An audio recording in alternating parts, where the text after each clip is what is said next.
Saat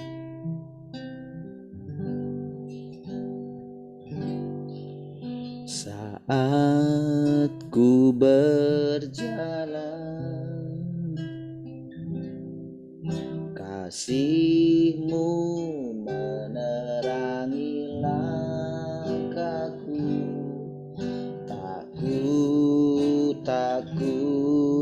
Tak ku bimbang, karena ku tahu Kau bersamaku. Sekali lagi katakan. Saat ku berjalan, kasih-Mu menerangi langkahku. Tak ku bimbang, karena ku tahu Kau bersamaku. Kau lebih tahu terbaik bagiku. Kau lebih sanggup pulihkan hidupku. Berserah, ku percaya hanya Yesus penolong yang setia.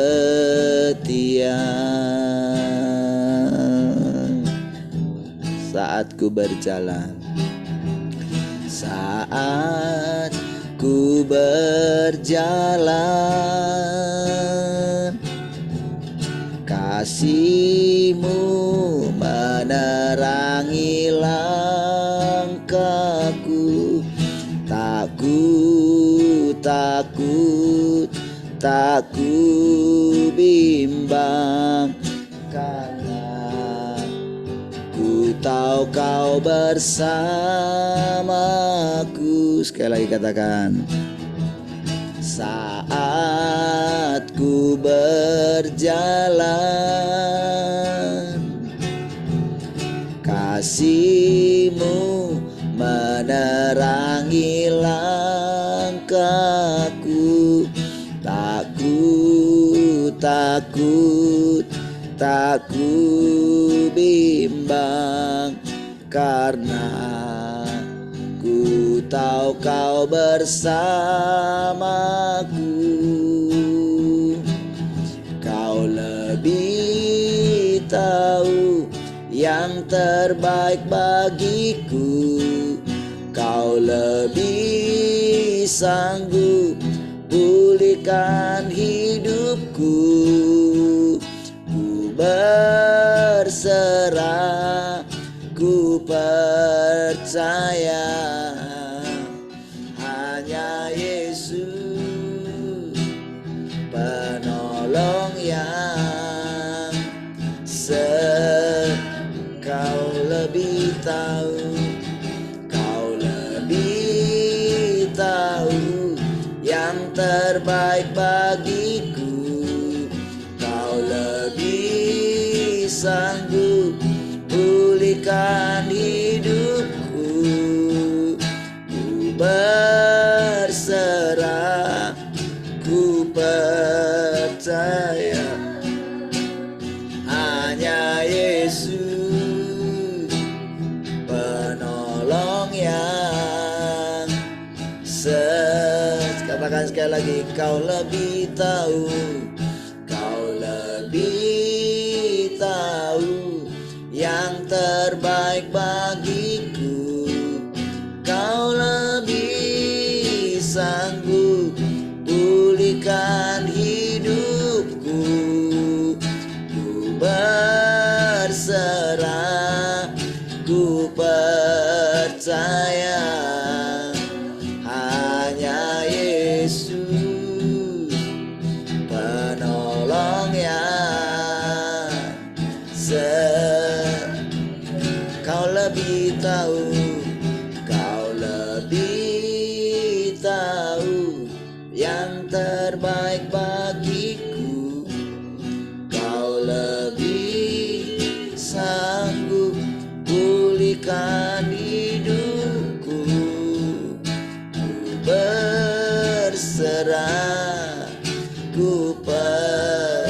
sayang, hanya Yesus penolong yang setia, hanya Yesus penolong yang setia, hanya Yesus penolong yang setia.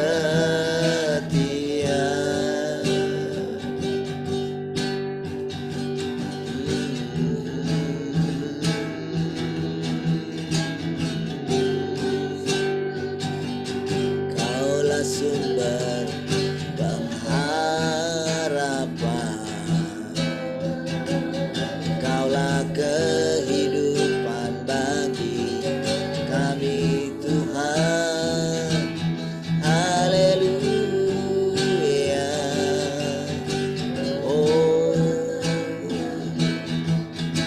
besarlah kasih-Mu Tuhan.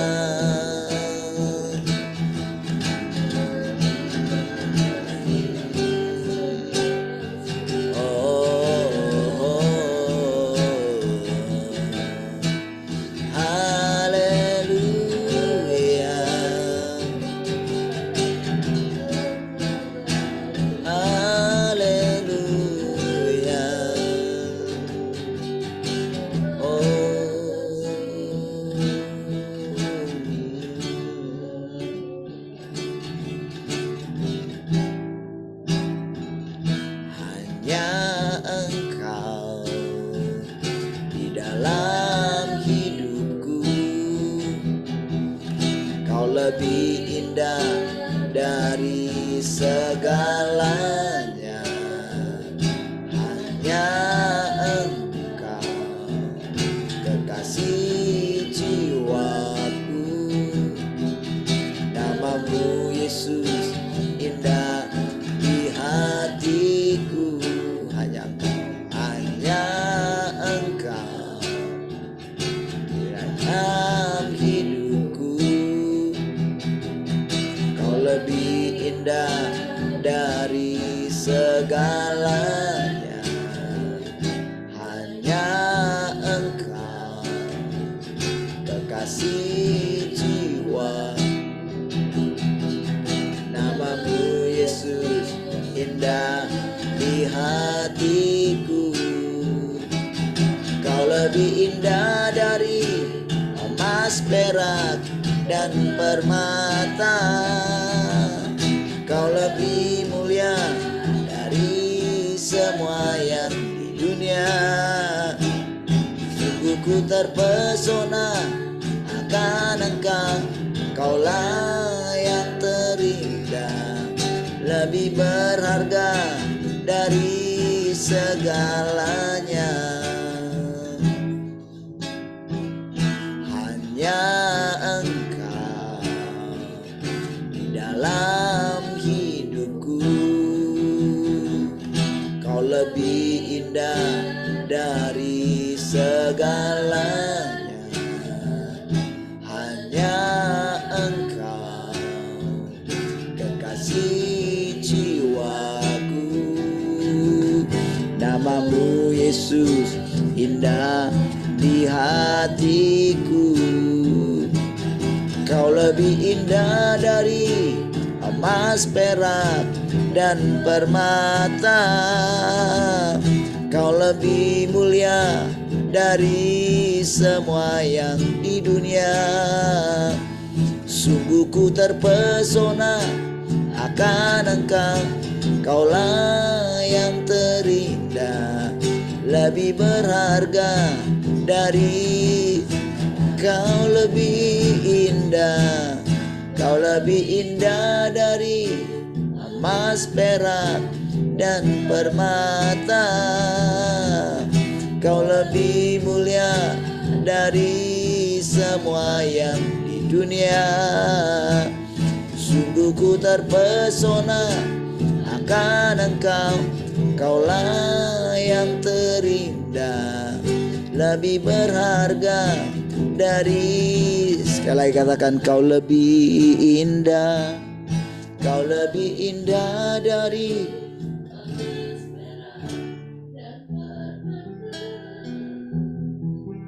kau lebih mulia dari semua yang di dunia. Sungguh ku terpesona akan engkau, kaulah yang terindah, lebih berharga dari segalanya, lebih berharga dari segalanya, lebih berharga dari segalanya.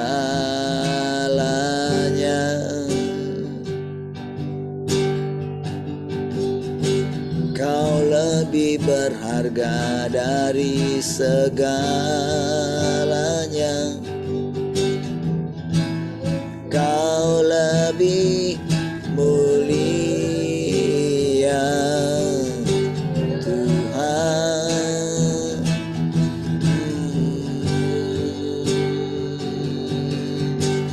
Haleluya. Oh,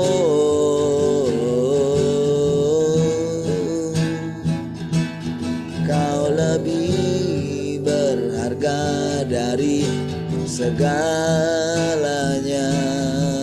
Oh, terima kasih Tuhan.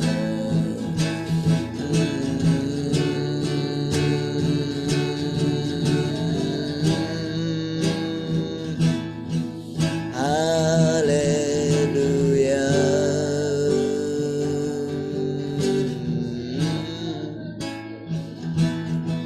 Terpujilah Tuhan, terpujilah Engkau Tuhan.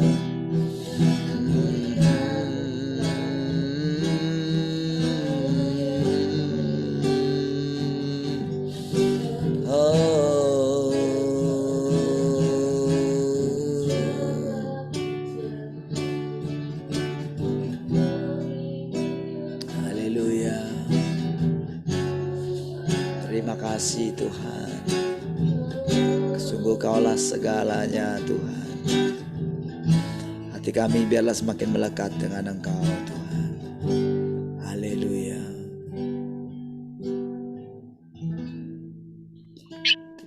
Tuhan, kami bersyukur pagi hari ini. Kembali kami tundukkan hati kami untuk kami dapat bersekutu dengan Tuhan. Biarlah hidup-Mu makin berlimpah dalam hidup kami. Lewat persekutuan kami dengan firman Tuhan, kami boleh dibawa kepada zaman yang baru, zaman firman-Mu Tuhan. Terima kasih Tuhan, kami bersyukur. Haleluya. Mari kita yang mengasihi Tuhan sama-sama katakan amin. Baik, puji Tuhan. Shalom semua. Selamat pagi. Selamat pagi. Shalom, selamat pagi semua. Shalom, selamat pagi semua. Shalom, selamat pagi. Shalom, selamat pagi semuanya. Abraan. Oke. Sudah semua? Oh ya, tadi ada ini hilang. Baik, puji Tuhan. Bagaimana kabarnya pagi ini? Ada yang mau sharing?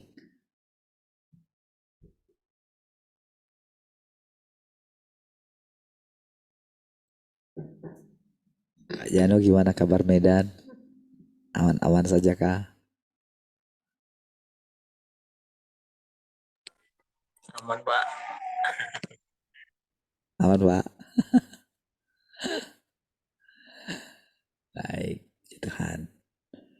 Ada yang mau sharing pagi ini? Matian mau sharing? Enggak. Ya bes. Baik. Studio. Baik. Saya share screen ya.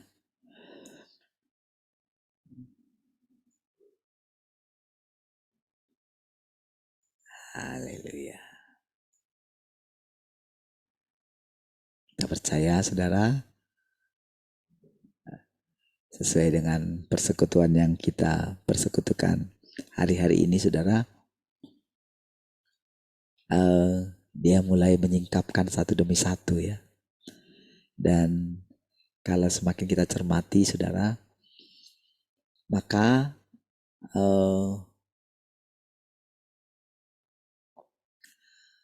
semakin hari semakin jelas kalau dikatakan ini zaman firman gitu ya. Dan ketika kita setia gitu ya, walaupun rasanya mungkin seperti kita tak melihat gitu ya, tapi ternyata bila kita sabar menunggu gitu ya, dan kita berikan perhatian kita sedikit demi sedikit gitu ya, maka dunia firman itu semakin lama semakin tersingkap saudara ya. Nah jadi ketika kita mulai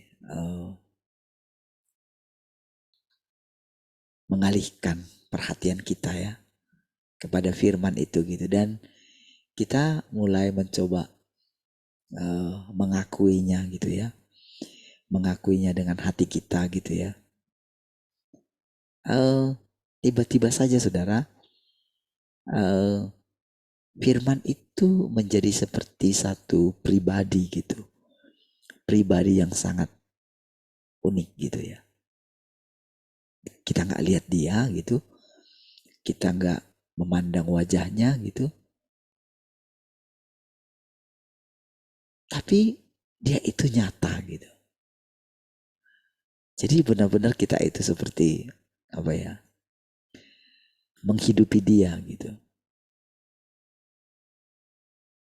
Hidupnya itu kita rasakan gitu. Sulit memang masih menjelaskan dengan kata-kata ya.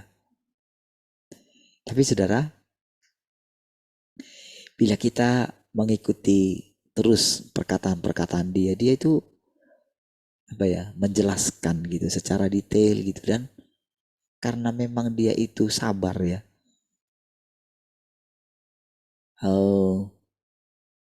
Karena dia itu juga lembut sekali gitu ya.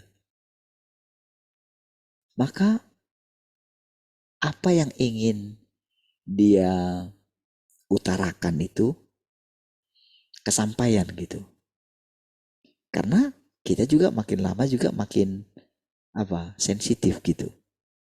Sensitifnya itu maksudnya kita mengerti gitu. Dan kita merasakan gerakan-gerakan dia gitu. Nah, jadi ternyata saudara ya, kalau saya mulai pahami sedikit demi sedikit gitu. Jadi ternyata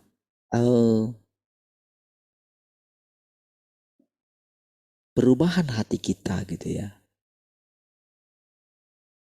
perubahan hidup kita itu ketika kita berikan sedikit aja gitu ya, kita pautkan hati kita kepada Tuhan itu, maka dia yang tadinya tidak bisa kita lihat itu ya, lama-kelamaan menjadi bisa kita lihat gitu.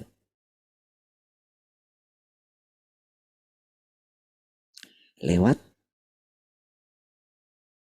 dia menyatakan dirinya gitu. Coba saya baca beberapa kalimat ya, supaya saudara ngerti apa yang saya maksudkan gitu. Baik. Dimulai dari mana ini? Ini sulit mencari titiknya di mana, kadang kanda panjang ya. Ketika engkau merasa bahwa firman Tuhan sangat praktis, gitu kan, dari satu kalimat itu ya saudara, satu kalimat dengan kata praktis itu saja saudara, saya sudah merasakan satu ini saudara, apa ya, satu pengertian. Jadi bukan kayak dulu. Kalau dulu itu kan kayak gimana gitu ya, seperti yang saya bilang, misalnya dia pegang saya dari belakang. Ini enggak, bukan kayak gitu. Ini firman. Jadi ketika dikatakan zaman firman itu, jadi di balik kata-kata itu, saudara, ada sesuatu yang apa ya? Gimana ceritakannya ya? Tapi kita tahu itulah hidup gitu. Jadi di situ saya mulai baru mengerti. Oh, seperti ini ya. Saudara, beberapa waktu belakangan ini ya, saya beberapa kali mencoba mendengarkan gitu dari berbagai sisi gitu ya, misalnya dari YouTube apa gitu yang coba saya dengarkan gitu. Saya tidak melihat itunya, saya tidak melihat visualnya gitu, gambarnya, tapi kadang saya dengerin gitu karena saya mau tahu informasi gitu. Nah, tapi waktu saya kadang mendengarkan itu, kadang saya juga dengarkan firman Tuhan ini gitu ya, dari yang kita persekutukan ini gitu, saya dengerin sendiri gitu ya. Saya merasakan kehadiran daripada kata-kata itu gitu. Jadi saudara, kan misalnya kalau saya dengarkan kata-kata saya sendiri gitu kan yang ngomong tuh saya gitu. Harusnya kan saya kenali suara saya gitu. Harusnya kan misalnya, ya kan itu saya gitu. Saya ngomong gitu. Tapi ada satu saat di mana ketika saya mendengarkan, saya tidak seperti mendengarkan saya gitu. Suara saya itu gitu. Seperti ada sesuatu yang lain yang bicara gitu. Bukan saya gitu. Saya simpan. Nanti yang lain juga saya coba dengerin gitu ya. Saya nggak tahu apa maksudnya gitu. Tapi hari ini ketika saya terangkan ini saudara, ketika saya bicara seperti ini, oh yang kemarin itu yang saya rasakan seperti itu, oh ini ya artinya ya. Baru hari ini ketika saya ngomong ini gitu. Nah, coba kita lanjut ya. Ketika engkau merasa bahwa firman Tuhan sangat praktis dan persis yang harus dimasuki oleh manusia, apabila engkau merasa, dua ya, merasa, gitu kan, bahwa firman-Nya sangat berguna dan bermanfaat bagi manusia, bahwa firman adalah perbekalan kehidupan manusia, oke? Roh Kuduslah yang memberikan perasaan ini. Wah.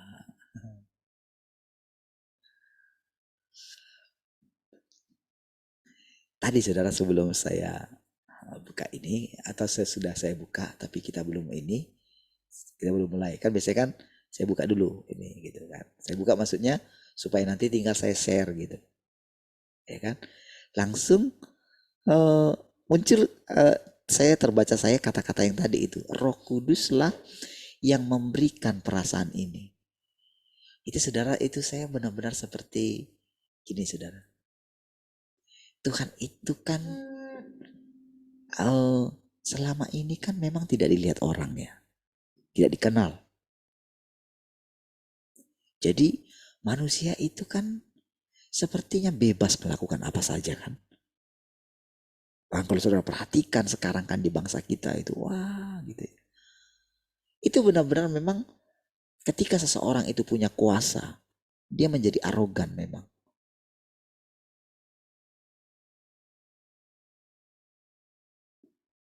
Sebetulnya kearoganan daripada pemerintah yang sekarang itu ya, sebetulnya itu ada pemicunya gitu.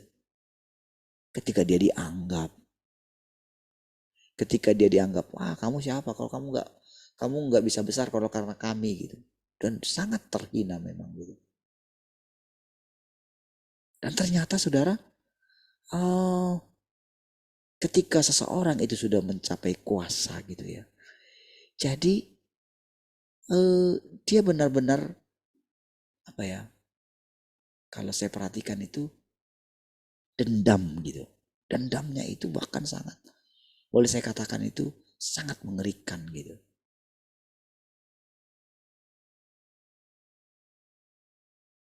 Jadi keadaan sekarang ini saudara, kayak dulu saudara, ketika peralihan dari Soekarno ke Soeharto itu saudara,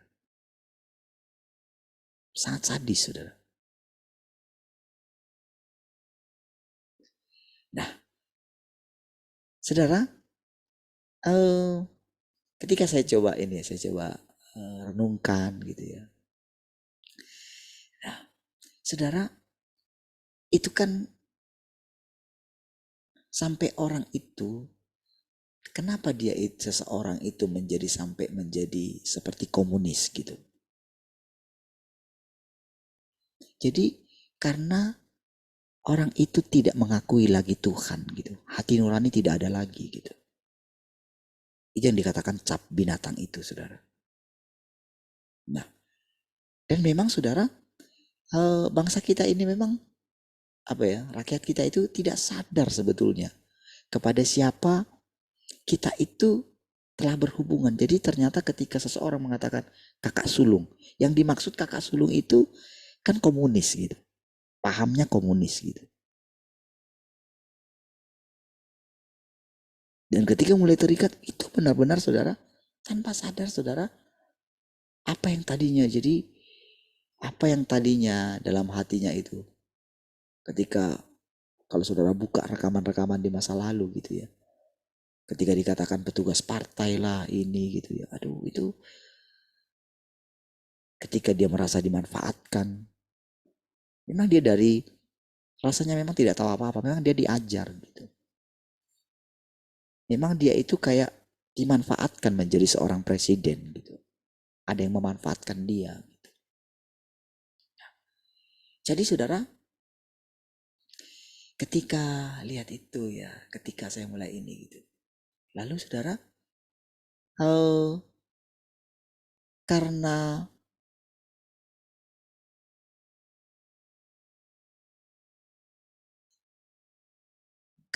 takutnya bangsa kita ini terhadap keradikalan agama.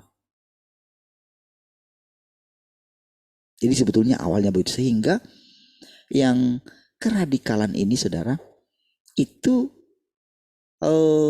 dianggap itu lebih parah daripada sekularisme gitu saudara. Sekularisme gitu. Sekuler itu kan dunia barat itu kan sekuler. Jadi menganggap ya udahlah nggak usah bawa-bawa Tuhan lah gitu. Jadi dengan stigma radikal itu menjadi teroris gitu. Dengan membuat stigma itu saudara.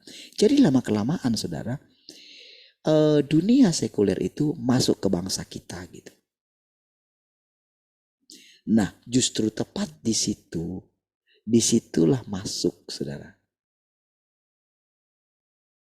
Jadi dengan itu, seperti itulah masuk paham itu gitu. Paham komunis itu masuk gitu. Itu dia sangat dia sangat halus sekali masuknya gitu. Nah saudara, jadi walaupun mungkin agama itu kalau dikatakan dia itu fanatismenya, kalau sampai fanatis itu kan dia pikir dia itu melakukan untuk Tuhan gitu. Tapi kan masih ada Tuhannya. Ya kan? Tapi kalau paham yang ini nggak ada Tuhan gitu.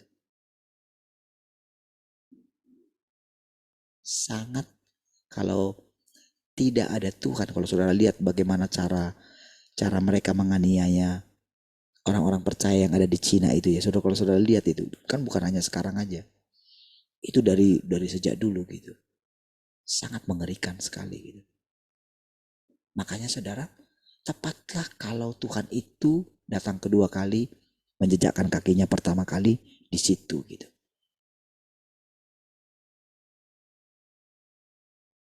Dia boleh merasakan bagaimana mereka dikejar-kejar, bagaimana dianiaya. Kan kalau saudara perhatikan bagaimana kesaksian mereka itu, sampai mereka itu kan gini, masa sih segininya sih Tuhan gitu. Apa sih salah kami sih? Apalagi mereka itu yang sudah mulai menemukan Tuhan gitu ya. Menemukan Tuhan yang datang kedua kali ini. Ketika mereka mulai menemukan firman ini, saudara. Sampai ketika rasanya besok udah mau mati gitu. Karena bayangin saudara, dengan tangan ke atas gitu, kaki jinjit gitu ya. Dengan siksaan yang luar biasa gitu. Wajarlah, lebih baiklah matilah gitu. Kalau seperti Petrus atau yang lain itu, sudah disalib selesai gitu. Dan dia yang minta. Dia siap untuk itu.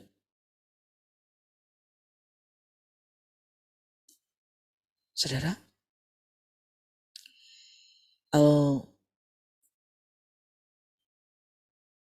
mereka menganiaya itu, saudara, karena memang menganiaya sehebat itu karena tanpa ada Tuhan lagi di hati mereka gitu. Jadi saudara, sekalipun si orang radikal itu, kalau saudara mulai perhatikan gitu ya, saya justru mungkin saran saya saudara ya, supaya saudara tidak ikut-ikutan dengan orang yang membuat stigma mereka itu, ya jangan terlalu buat stigma yang sangat jelek lah terhadap orang-orang radikal itu gitu. Seperti misalnya Anies lah, si inilah, si Habib Rizik lah. Siapa yang saudara mau sebut radikal itu? Yang paling radikal menurut saudara, tapi masih ada agamanya. Maksudnya itu, dia masih mengakui ada Tuhan gitu. Nanti dari pembicaraan mereka, saudara akan temukan bahwa masih ada kasih di dalam mereka gitu.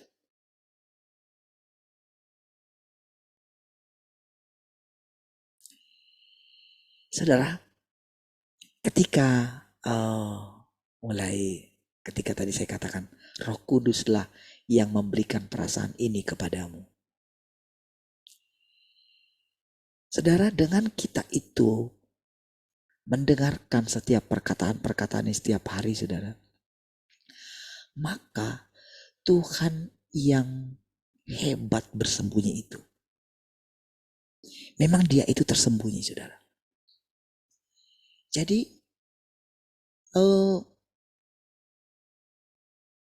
waktu kita bisa menemukan dia yang tersembunyi ini, saudara. Artinya kan begini, saudara. Waktu kita itu bisa menemukan dia di tempat rahasia, itu kan berarti kan kita masuk ke tempat rahasia. Yang dikatakan Tuhan, kemana aku pergi, kamu tahu jalan ke situ. Dan kita mulai merasakan bahwa sehebat apapun dunia ini menentang kita, menganiaya kita gitu. Saya sudah katakan tadi, saudara.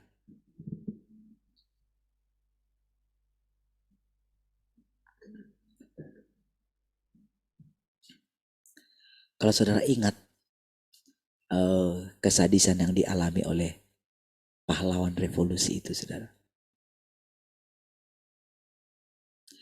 Kalau saudara ingat bagaimana yang dialami sampai Soekarno mati, kalau saudara telusuri nanti, saudara, itu sangat mengerikan, saudara. Tapi saudara, itu jelas-jelas kan kelihatan. Kalau yang ini, saudara, Kalau dulu kan kita tahu kan diculik satu-satu gitu kan. Udah lihat itu. Ini saudara, cara menculiknya itu tidak kelihatan. Iya. Saudara perhatikan nanti. Saudara,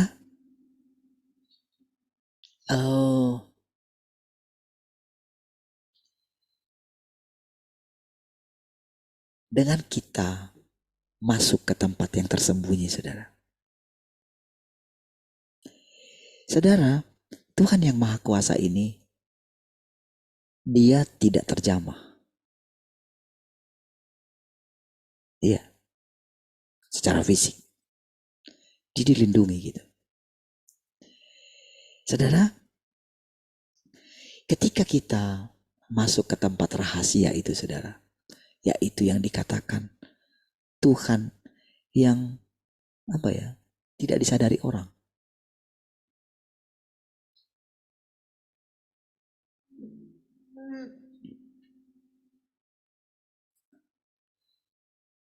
Bahkan orang yang pengen sekalipun berjumpa dengan Tuhan itu. Pengen sekali mungkin. Kalau saudara perhatikan ya, orang-orang yang sudah tua, yang masih ke gereja lah, atau mungkin dia masih pendeta lah gitu. Saudara, ini saya ini itu kan yang yang baru meninggal ini kan.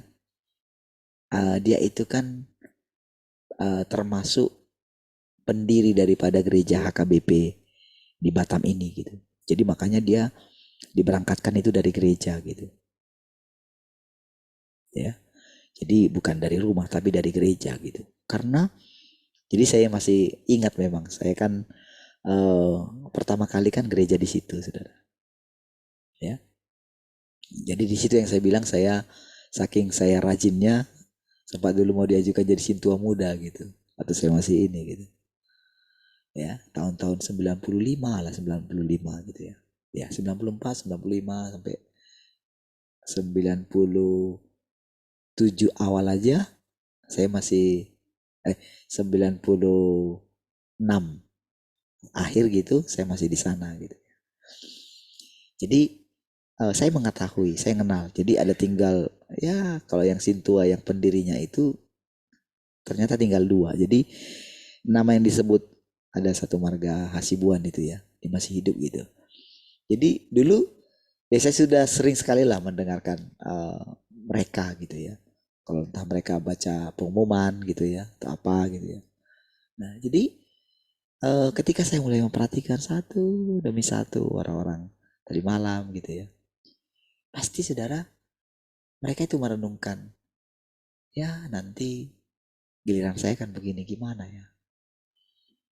Gitu.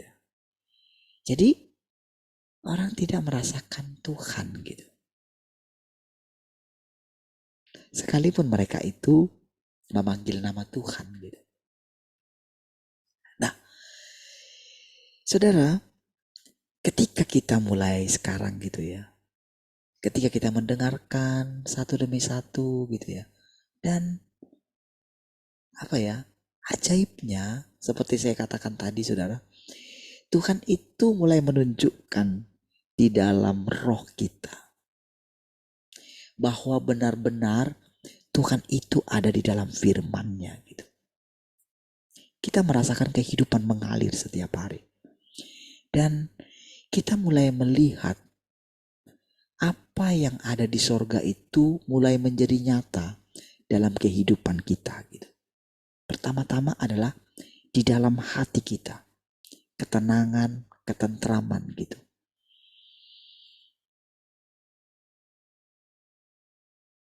Kebahagiaan ada ketika dikatakan Tuhan itu Tuhan yang unik. Iya. Karena segala sesuatu ini punyanya Dia gitu. Dan kita ini kesenangan Dia. Tapi Dia benar-benar bisa menahan hatinya gitu.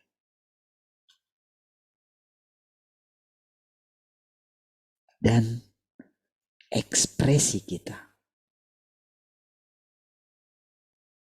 apa yang kita ekspresikan itu sebetulnya sedang mengekspresikan dirinya sendiri. Mungkin tadinya mungkin awalnya saudara nggak mengerti perkataan ini. Tapi nanti begitu saudara sudah mulai masuk lebih dalam ya. Masuk lebih dalam itu sebetulnya sederhana gitu. Makanya perkataan Tuhan bagi murid-murid awalnya kan sulit. Apanya maksudnya Tuhan ini? Kemana aku pergi kamu tahu jalan ke situ. Apa maksudnya gitu. Iya itu. Kemana aku pergi kamu tahu jalan ke situ. Hanya murid-murid bilang kan. Tunjukkanlah Bapak itu sudah cukup. Filipus. Kalau engkau melihat aku. Engkau sudah melihat Bapa. Gak mengerti kan mereka kan. Karena mereka pikir Bapa itu di sorga. Sorga pun mereka gak tahu di mana. Tapi yang penting sorga di tempat yang maha tinggi. Dulu kan belum terlalu tahu tentang antariksa segala macam kan. Makanya saudara, orang itu pergi ke antariksa, tujuan awalnya itu tahu gak ngapain? Mau mencari sorga itu di mana? Itu awalnya. Perkenal itu gitu. Ketika mereka lihat semua gitu ya. Ternyata dunia ini luas sekali ya. Hebat sekali lah yang menciptakan ini gitu. Mereka menemukan Tuhan di mana? Di dalam imajinasi mereka kan. Kalau bisa teratur semua ini tanpa bersentuhan. Ada juga sih yang bersentuhan gitu. Dan mereka juga mulai menemukan. Kalau satu aja daripada benda-benda ini. Mereka keluar daripada rotasi mereka gitu. Habislah bumi ini. Dan mereka tidak melihat ada kehidupan. Di luar sana. Kita ini seperti. Jadi kalau kita dibandingkan dengan alam semesta ini. Kita seperti satu dunia. Yang sendirian. Jadi ketika mereka naik gitu ya. Ketika melihat. Dan begitu banyak sekali benda-benda di langit gitu yang. Bumi masih kecil sekali saudara. Dibandingkan dengan planet-planet pun bumi kecil nomor berapa dia. Tempat lain itu gak ada kehidupan di sana. Jadi gak menemukan Tuhan. Sama saudara. Makanya ketika Tuhan bilang. Kalau engkau melihat aku. Engkau sudah lihat Bapa. Itu firman saudara.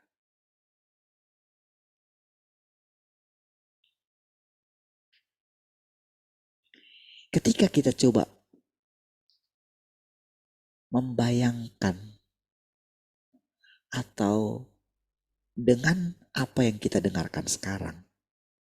Perkataan firman ini ya. Jadi firman yang sekarang itu adalah menjelaskan semua apa yang dulu difirmankan dia. Dijelaskan secara praktis. Tahu kan arti praktis kan? Bukan teori. Selama ini saudara orang bicara teori. Dulu orang itu, mereka minta teori yang dikatakan Tuhan itu mau dijelaskan secara teori. Nggak bisa. Makanya Tuhan sabar gitu ya. Sampai membuat rasa ingin tahu murid-muridnya itu tumbuh. Saudara, ketika para penemu mulai menemukan sesuatu, itu kan karena penasaran. Tetapi ketika mereka sudah menemukan apa yang mereka cari-cari itu gitu ya. Mau temukan itu. Setelah itu apa yang terjadi? Mereka bosan. Itulah pohon pengetahuan.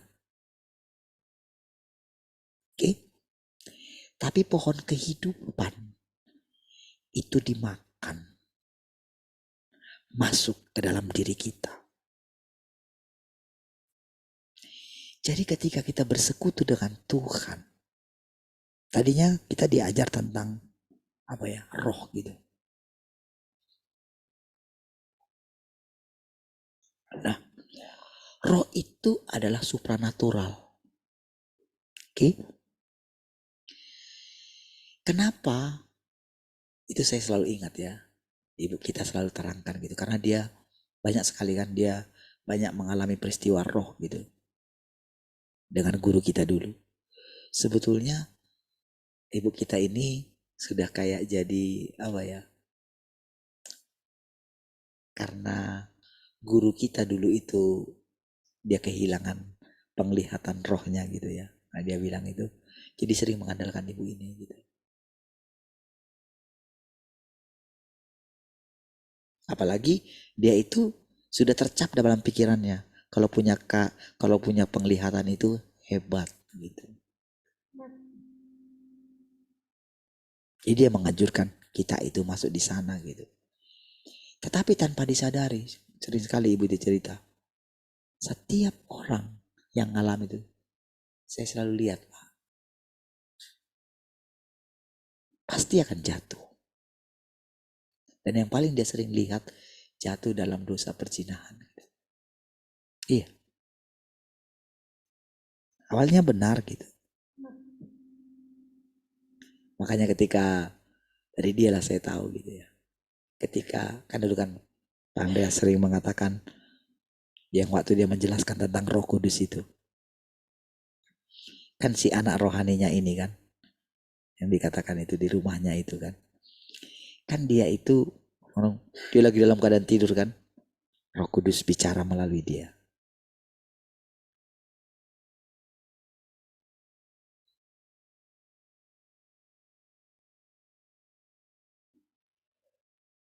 Itu kayak jadi kayak dia nggak sadar gitu. Dan itu kita selalu terangkan gitu. Selalu terangkan dia ketemu dengan banyak orang, bahkan banyak pendeta gitu ditemukan. Selalu kayak gitu. Lalu diam gitu kan. Terus fokus bicara. Yang dikatakannya itu benar gitu.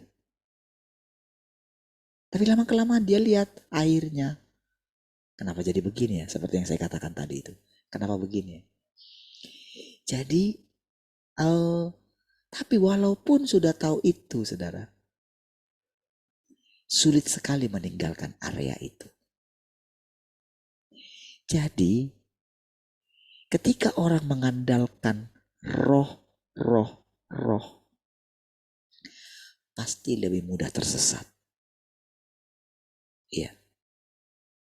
Saya sudah katakan dulu kan, ibu kita yang dulu kan, yang sudah meninggal itu. Ingat itu?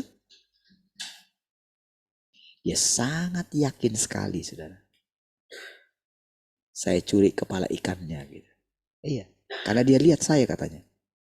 Di alam roh itu, saudara. Dia lihat saya gitu. Dan tidak ada sampai meninggalnya dia, tidak ada diakui dia lewat mulutnya. Saya minta maaf Pak, sudah menuduh Bapak, nggak ada. Dan ada yang lain juga gitu, percaya.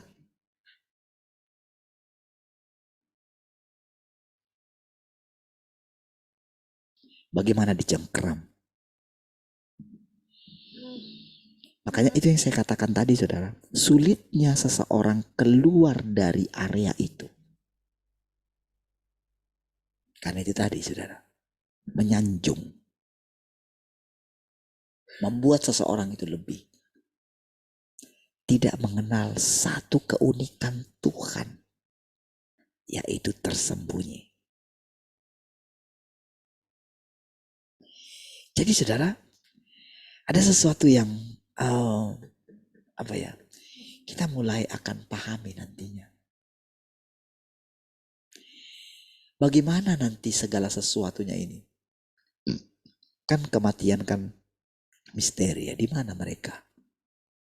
Misteri ya. Mana mereka semua? Gitu. Nggak tahu. Sampai sekarang makanya saya katakan. Walaupun orang memanggil Tuhan. Walaupun dikatakan, oh Tuhan itu ada di mana-mana. Enggak. Orang nggak bisa merasakan Tuhan. Kalau mereka bisa merasakan Tuhan, mereka tinggalkan semua dunia ini. Kan gampang mereka meninggalkan dunia ini. Tapi terbukti kok.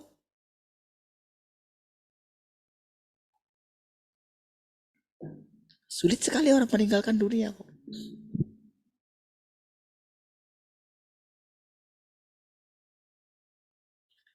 Saudara, dikatakan Roh Kuduslah yang memberikan perasaan ini kepadamu. Sekali lagi saya baca dari atas itu ya, lihat. Ketika engkau merasa bahwa firman Tuhan sangat praktis. Oke. Jadi itu satu level yang kita akan masuki dan sudah masuki. Oke. Nah, apabila dan persis yang harus dimasuki, praktis dan persis katanya gitu. Kan untuk menjadi benar-benar persis kan, wah, itu butuh waktu lama saudara. Karena kita ini sudah sangat rusak. Kesadaran materi kita itu sangat kuat. Jadi untuk dikatakan ketika engkau merasa bahwa firman Tuhan sangat praktis dan persis yang harus dimasuki oleh manusia, wah itu butuh waktu lama saudara. Makanya untuk bisa menerangkan ini sekarang ini saudara, itu pun ajaib gitu. Iya.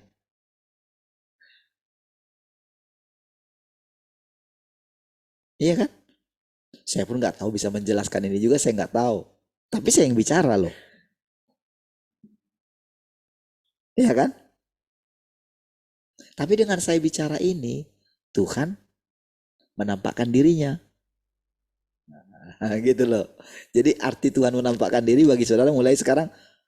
Oh itu ya arti Tuhan menampakkan diri. Iya enggak? Kan berarti kan nanti saudara kalau saudara dengarkan ini di ini ya. Saudara misalnya buka rekamannya nanti kan. Lalu sudah misalnya saudara sambil inilah nggak ada kegiatan gitu kan, tenang gitu, kau masuk kamar lalu kau dengarkan dan kan pasti kan nggak melihat saya gitu, ya kan? Saudara kasih aja di mana gitu, saudara nggak melihat ini.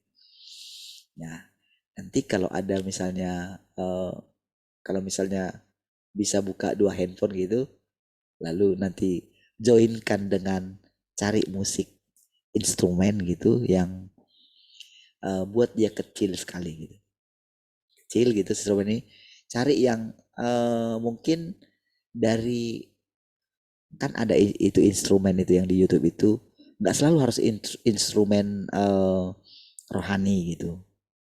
Cari aja misalnya yang instrumen yang dari misalnya kayak lagu-lagu yang pokoknya banyak lah itu yang tentang relax gitu ya. Nanti saudara kenali gitu mana yang ini gitu.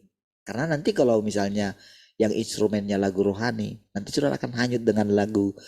Apalagi saudara tahu nanti lagu rohaninya, nanti akan ikut terganggu nanti pikiran saudara. Saudara, ya saya jelaskan sedikit ya.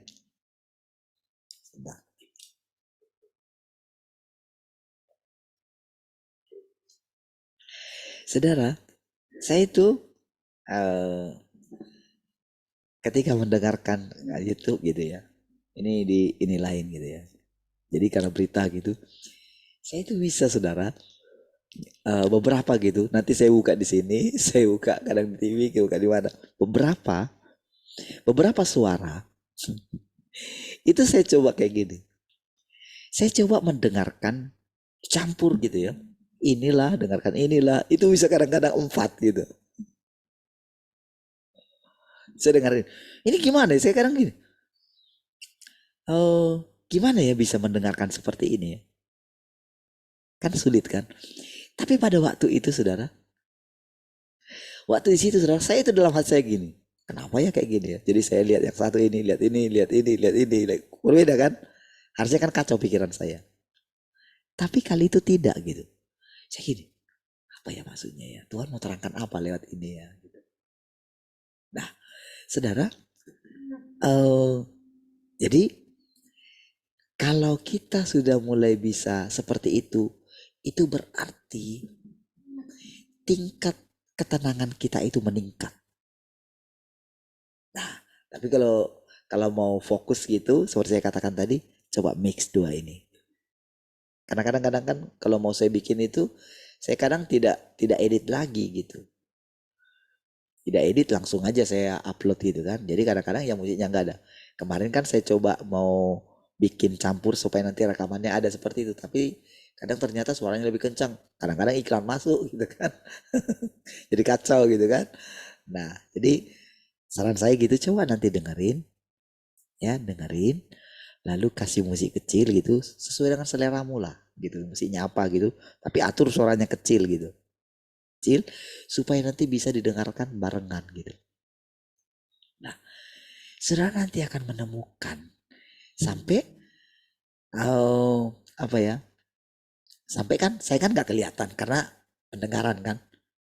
Sampai saudara lupa kalau itu saya. Begitu sudah lewat itu, disitulah nanti saudara menemukan Tuhan menampakkan diri. Karena Tuhan menampakkan diri itu kan lewat firman, kata-kata. Dari situlah nanti saudara bisa menemukan apa arti menampakkan diri yang sesungguhnya. Jadi semua nanti yang dijelaskan di sini, lama-lama saudara nangkap. Dan ciri daripada apakah saudara nangkap, ada kehidupan mengalir dari hidup saudara. Ada kesegaran. Engkau tidak lagi mencari-cari tentang apa itu Tuhan. Engkau tidak akan menyelidiki kematian itu gimana sih. Nanti orang yang mati sudah bagaimana. Bapak saya di mana sih? Yang sudah meninggal di mana sih bapak saya? Ibu saya di mana sih? Misalnya gitu. Saudara-saudara saya itu di mana sih? Mereka tinggalnya? Enggak penasaran seperti itu. Karena ada ketenangan di dalam diri kita seperti ketenangan yang dimiliki Tuhan di tempat yang tersembunyi.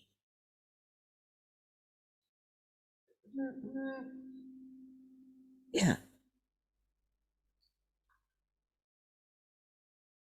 Kalau mau dikatakan yang paling kesepian itu sebetulnya adalah Tuhan. Karena apa? Dia Tuhan. Apalagi kalau dikatakan nanti aku akan pulang ke tempatku.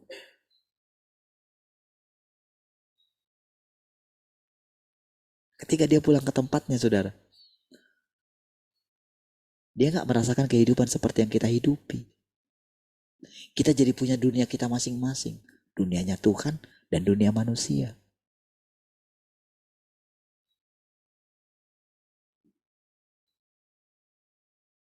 Ketika dia melihat sekali-sekali dia melihat gitu ya. Aku pengen lihat gimana sih sekarang manusia. Dia lihat lagi kan.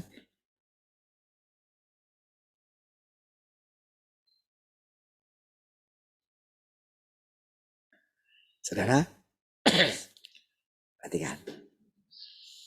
Roh Kudus lah yang memberikan. Lanjut ya. Apabila engkau merasa bahwa firman-Nya sangat berguna dan bermanfaat bagi manusia. Kayak gini saudara, kadang saya mau terangkan sama teman-teman saya gitu. Tapi emang gak bisa saudara.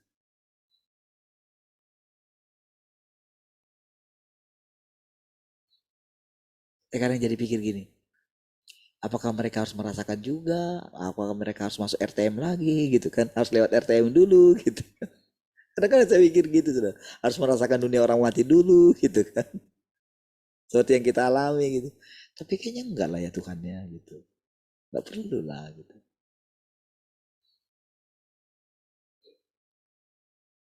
Bisa kok harusnya gitu. Kalau mau memberikan sedikit aja gitu. Hati mereka gitu. Bisa lah harusnya Tuhan.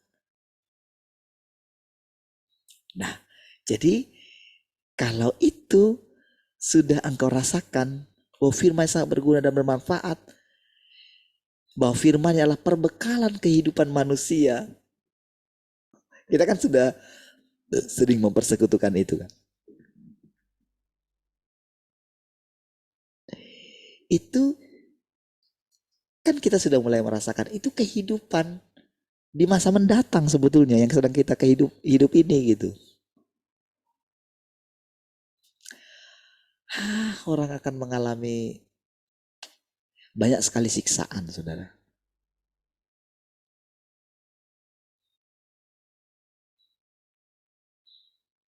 Seperti saya katakan tadi, saudara, bagaimana seorang yang tadi itu dia simpan gitu ya. Jadi dia dendam, saudara. Oh, saudara. Dia nggak punya teman. Dan dia akan begini. Nanti saudara perhatikan ya. Dia nggak takut mati. Dia sudah mati rasa soalnya.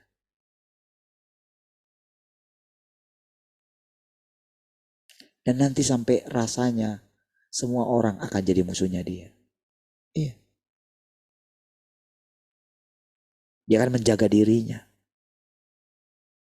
Dia akan lihat orang. Oh nanti jangan dia memanfaatkan aku. Iya saudara. Siapapun akan dilawan dia.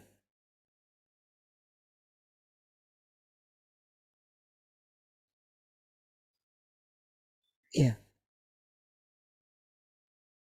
Kan sekarang kan yang memuja dia itu kan semuanya berbalik gitu. Tapi yang didukungnya juga sama. Sama nantinya. Lihat nanti saudara percaturannya ini sampai di mana saudara.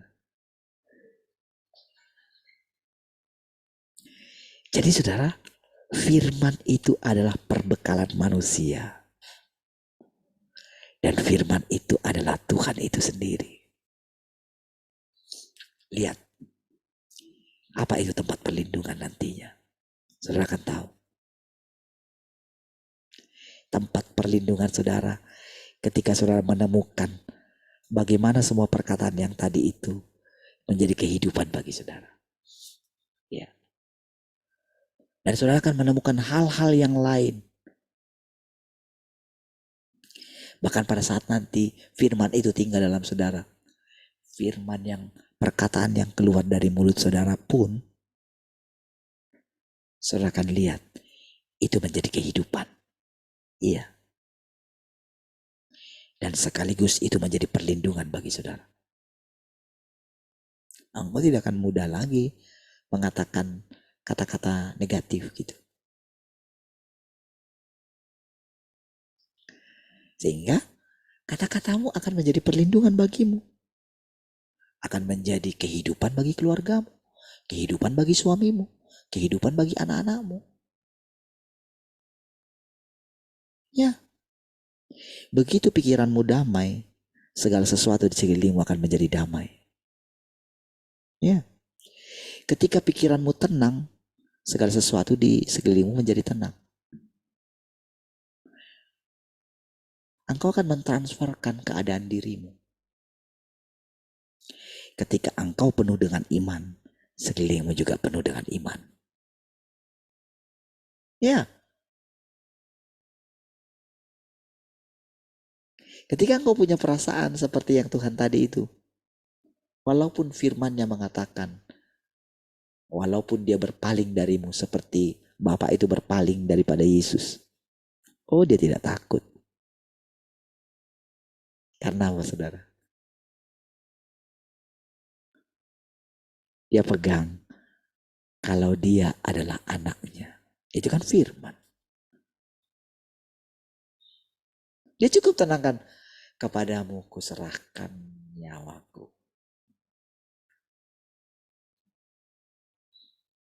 Kan kalau kita lihat kan, Yesus itu ketika bersama dengan murid-muridnya, cobalah lihat saudara. Dia jengkel sama murid-muridnya. Sampai kapan aku harus bersama dengan kamu gitu. Kan jengkel ya. Nah gitu. Alangkah lambannya kamu ini. Ketika dia menampakkan itu, sudah lihat prosesnya itu, saudara. Lalu dia kembali, lalu lihat bagaimana dia menampakkan diri. Pakai banyak rupa.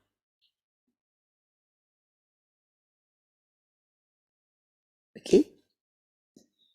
Dan sekarang ini saudara, ketika saudara melihat perjalanan saudara, saudara, ketika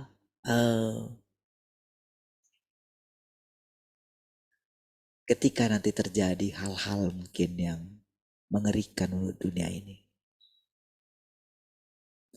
saudara, belum pernah zaman seperti zaman kita ini, saudara, di mana perang itu jadi bisnis, saudara, bisnis senjata. Bayangin, saudara, perang yang ada bergejolak itu sebetulnya itu bisnis amunisi, saudara, bisnis peralatan perang. Iya, Iron Dome itu kan. Tadinya kan nggak bisa di ini. Tetapi si pembuat Iron Dome itu membocorkan gitu. Dibocorkan.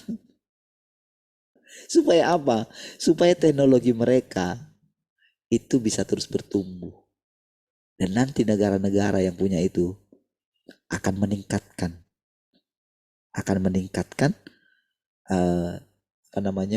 perlindungan negaranya gitu. Jadi sudah jadi bisnis, sudah sangat mengerikan.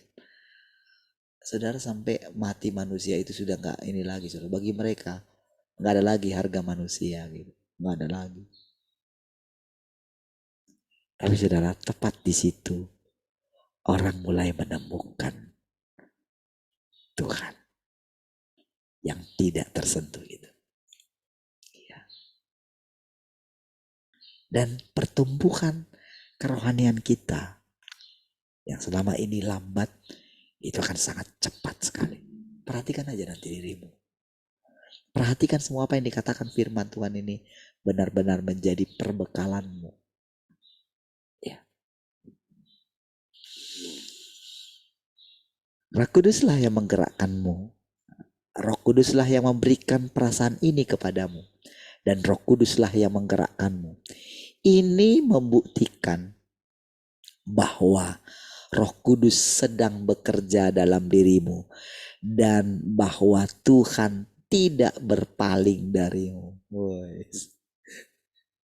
Dengan perkataan ini saudara, coba hati saudara bagaimana ketika mengatakan dia tidak berpaling darimu. Orang lain saudara nggak tahu ini, saudara. Bagi mereka saudara yang nggak tahu gimana, gelap saudara.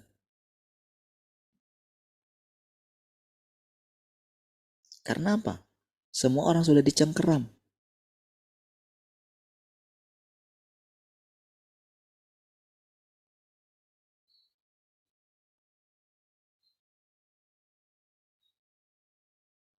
Apakah mereka mau terus mempertahankan keegoisan mereka? Lihat. Apakah mereka tidak mau memberikan pengampunan? Kalau mereka tidak melakukan firman Tuhan, disitulah mereka akan mengalami siksaan neraka itu. Ya. Karena mereka ada di antara kengerian demi kengerian. Mereka akan tinggal di tempat tinggalnya iblis, saudara. Itu yang membedakan. Ketika orang tidak mau menukar kekayaannya dengan Tuhan. Lihat. Ketika mereka menjadikan, ketika seseorang itu berusaha dengan sekuat tenaga. Memperoleh dunia ini. Kan itu kan. Untuk apa seseorang memiliki seluruh dunia ini. Tapi dia kehilangan nyawanya. Itulah arti perkataan itu. Karena kan orang tidak tahu. Mereka pikirkan kehidupan kan hanya di dunia ini. di dunia materi ini. Nggak tahu lah tentang kehidupan nanti. Yang penting aku sekarang bisa menikmatinya, kan itu kan. Kan dengan orang yang pikir kan. Padahal hidup pakai tubuh materi ini sangat singkat kan. Manusia tidak hidup dari roti saja, tapi dari setiap perkataan firman Tuhan. Orang sudah hidup pakai itu enggak? Dia mau menerapkan setiap kata-kata firman Tuhan enggak? Orang mau enggak benar-benar lapar dan haus akan Tuhan? Lapar dan haus akan firman. Adakah orang sungguh-sungguh mencari kebenaran? Dunia ini sudah dijebak sungguh-sungguh cari uang. Iya. Sungguh-sungguh cari ketenaran. Sungguh-sungguh supaya bisa dilihat orang lain. Kan itu kan. Prinsip dunia kan seperti itu. Untuk apa orang punya uang? Oh, supaya orang bisa melihat dia. Memiliki harta dunia ini gitu kan. Supaya orang pandang dia kan. Kan itu kan pikiran antikris. Pikiran Kristus nggak tahu seperti itu. Pikiran Kristus walaupun dalam rupa Allah, tapi nggak perlu dipertahankan. Dia nggak merasa perlu harus dipertahankan. Makanya dia bisa menerima semua yang dialami dia. Makanya kalau kita punya pikiran Kristus, nggak peduli saudara. Ya itu datang dengan sendirinya. Kita tidak akan mempermasalahkan dengan kekurangan. Enggak. Karena setiap hari kita bisa merasakan kedamaian.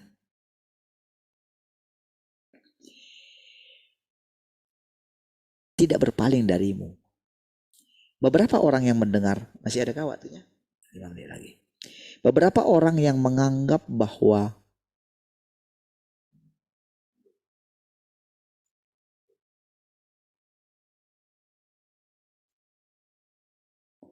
Tuhan selalu berbicara,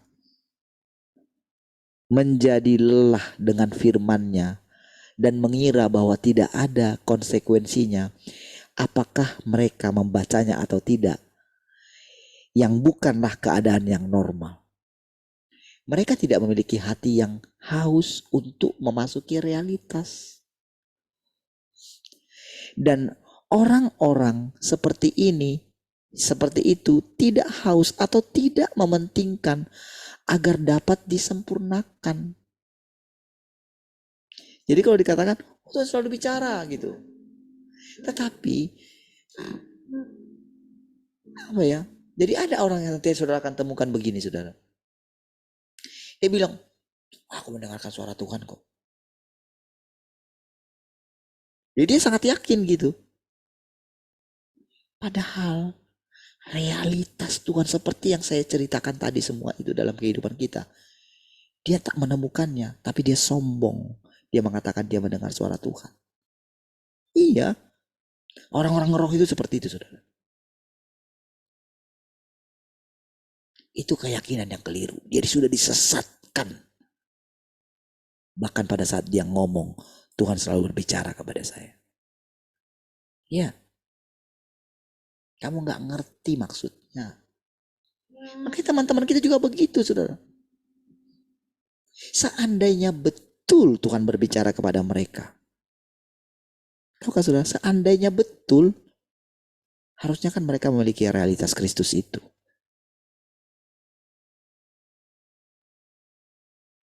Seharusnya mereka itu tidak akan pernah mengajarkan, oh dia bisa mengajarkan, hebat nampaknya Tuhan ini. Tapi apakah Tuhan seperti itu? Tidak.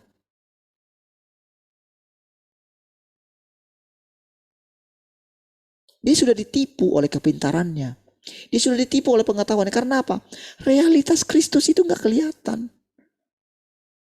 Makanya ketika terjadi kadang-kadang pemaksaan seperti kemarin itu, takluk aja karena dia akan mencari. Karena dia akan berusaha, tidak akan mau kehilangan nyawanya. Iya, saudara. Tapi mereka bilang mereka mendengarkan suara Tuhan. Ada yang seperti itu, saudara. Sampai dia bilang, Tuhan yang suruh saya terima itu, cobalah. Oh, tadinya kita pikir, oh, iya betul Tuhan berbicara. Iya.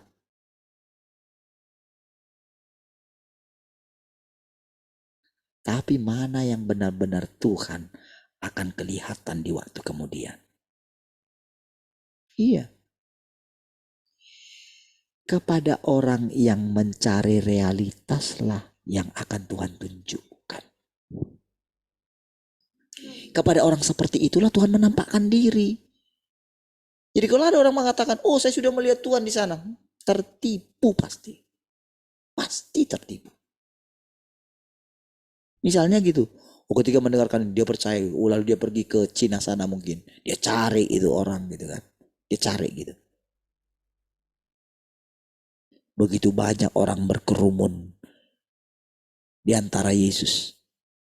Tapi hanya satu perempuan yang pendarahan. Yang bisa menjamah Tuhan kan. Coba lihat itu.